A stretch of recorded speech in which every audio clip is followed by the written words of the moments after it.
मैं अपने मायके गई। वहाँ अपनी मम्मी और भाभी के साथ बैठकर बातें कर रही थी कि बाहर की घंटी बजी। देखा तो एक औरत अंदर आई। बड़ी दीनहीन सी लग रही थी, सादे से कपड़े, कैंची चप्पल। मैं एकदम से तो उसको पहचान ही नहीं पाई। मम्मी ने बताया कि ये नीलिमा है।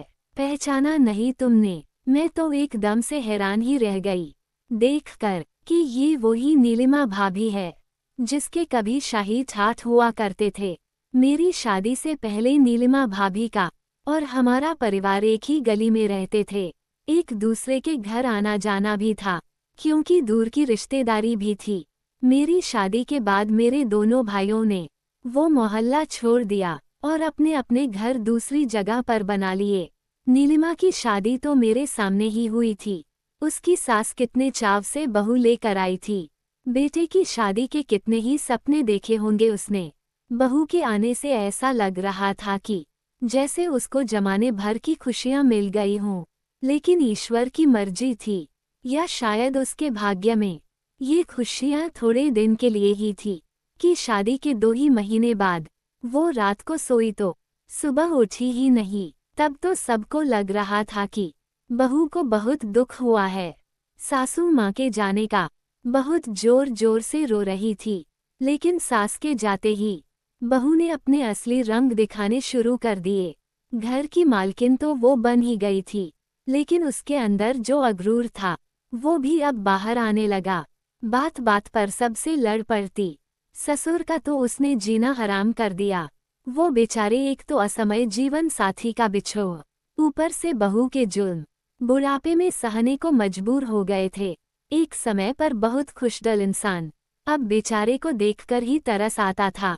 बहू ने घर के मालिक होते हुए भी उन्हें तीसरी मंजिल पर एक छोटे से कमरे में रहने को मजबूर कर दिया था। फिर ये भी सुना कि बहू उन्हें पेट भर खाना भी नहीं देती और न ही उनके कपड़े धोकर देती है।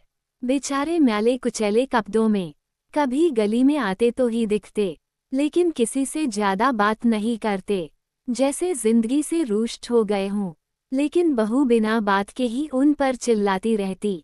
कब तक सहते बेचारे। एक दिन वो भी चुपचाप चल दिए, इस दुनिया को अलविदा कहकर। नीलिमा को मेरी भाभी और मम्मी ने कुछ कपड़े और खाने पीने का सामान दिया, चाय पिलाए और वो चुपचाप चली गई। जितनी देर वो बैठी, एक अक्षर भी नहीं बोली। उसने जितनी भी बात की इशारे से ही की। उसके जाने के बाद मम्मी ने बताया कि ससुर के जाने के कुछ समय बाद ही नीलिमा की उल्टी गिनती शुरू हो गई। पहले तो उसके पति को बिजनेस में घाटा पड़ गया और उस पर कर्जा चढ़ गया, और इसी के चलते उन्हें अपनी दुकान और मकान दोनों बेचने पड़े। पति ने कहीं नौकरी कर ली और किराए के घर में आ गए।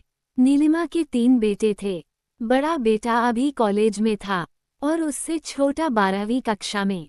कि एक दिन उसके पति अपने ऑफिस गए और अचानक से चक्कर आया और गिर गए और फिर उठे ही नहीं। मुसीबतों का जैसे उन पर पहाड़ टूट पड़ा।